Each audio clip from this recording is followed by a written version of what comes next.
At Wizard101's core, it is an MMORPG, and in order to progress, you must level up. To level up, the wizard, your main character, must complete quests. However, not all quests are built the same. Some quests are optional, known as side quests. So the first question that many players have is, what is a side quest? Well, here is your ultimate guide to side questing. Pause. Did you know it's the channel's goal to hit 1,000 subscribers before the end of the year? Please subscribe as it would mean a ton. Enjoy the video! So to answer the question from before, then why does anyone do side quests? It's because side quests offer a large variety of rewards for completing them. These include, but are not limited to, XP, gold, pets, mounts, spells, treasure cards, gardening, and reagents, and more.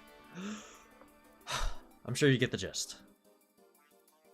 These rewards vary greatly depending on the type of side quest though, as there are 5 main types of side quests, the first being regular side quests. These are your run-of-the-mill side quests that you find in any game, offering you an additional objective to complete in exchange for XP or gold. The second being spell quests. These types of quests go directly to Wizard101's core gameplay mechanics of casting spells. In exchange for defeating an enemy or going to a specific area, you can gain spells a few levels earlier than you would normally get them. The third type of additional quests are trading point quests. Trading points are a mechanic of Wizard101 that allows you to learn spells that are outside of your own professor's knowledge. These quests are most often given by Zeke, and later in the game, his wife, Eloise. For example, a Death may learn Tower Shield by spending trading points into the Ice Professor's spells. The final 2 types of side quests are crafting and fishing quests. These offer you badges in exchange for crafting certain items or catching certain fish, allowing you to craft new items or buy new fishing spells to catch better fish. While I won't go into massive detail on crafting or fishing in this guide, I have linked 2 other content creators' videos on crafting and fishing in the description. Please feel free to check them out. After that basic explanation of each of the types of side quests, you're probably saying to yourself, why should I complete side quests? Now there are a few answers to this question, so bear with me. Answer number 1 is to be over-leveled. Over-leveling is a term used to signify when a wizard is a significantly higher level than other wizards would normally be in the area that they are questing through. Over-leveling allows you to do 2 unique functions that are most prominent. 1. Get gear sets early that provide better stats. This gives solo wizards a chance to compete as they get more health, deal more damage, and have greater accuracy generally.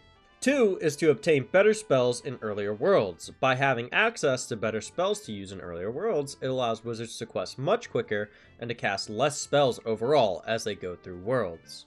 Number 2 is for my completionists out there, to gain more badges. Despite what many think, badges are not only for show.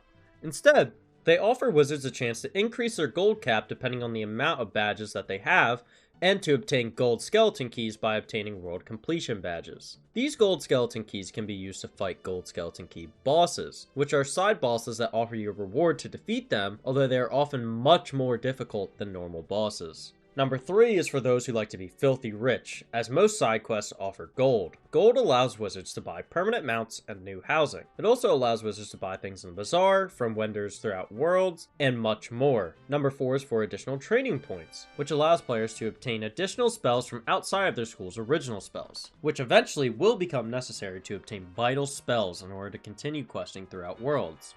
Number 5 is to gain reagents, used as a component for crafting items, that are often used in crafting quests. These are often tacked onto regular side quests and are gained by completing the side quests that they are attached to. Now that you know the basics, there are 2 main ideologies when it comes to side questing. I'll do it later side questing, which is essentially just grabbing all the side quests after you finish a world and doing them after completing the main storyline. The second ideology, which is my personal favorite, is grab as you go side questing. This entails grabbing side quests as you go throughout the worlds. I often find this to be the better option because you will often fulfill objectives of side quests as a result of main questing, such as defeating certain types of enemies or finding different flowers or creatures from Zeke or Eloise. One final question you might have is, do side quests continue to change as you travel throughout worlds? The simple answer here is yes. The long answer is that as you progress through worlds, namely from Arc 2 into Arc 3, or finishing Chrysalis and going into Polaris, side quests no longer grant the wizard any additional XP. This means that side questing will no longer overlevel the player. Instead, every wizard is on even playing field. In addition to that, side quests begin to get much harder as you get further into the game, electing to include entire side bosses with cheats rather than simply fighting additional enemies the vast majority of the time. The final question is, should I side quest? I personally believe that everybody needs to side quest to some extent, whether it be to gain an additional spell or to overlevel yourself in the beginning. I find it to be completely worth it to side quest. However, what you do is up to you at the end of the day. If this guide helped you in any way, please consider liking and subscribing. Once again, I'm trying to hit 1,000 subscribers by the end of this year, and every subscriber counts. Thank you for watching,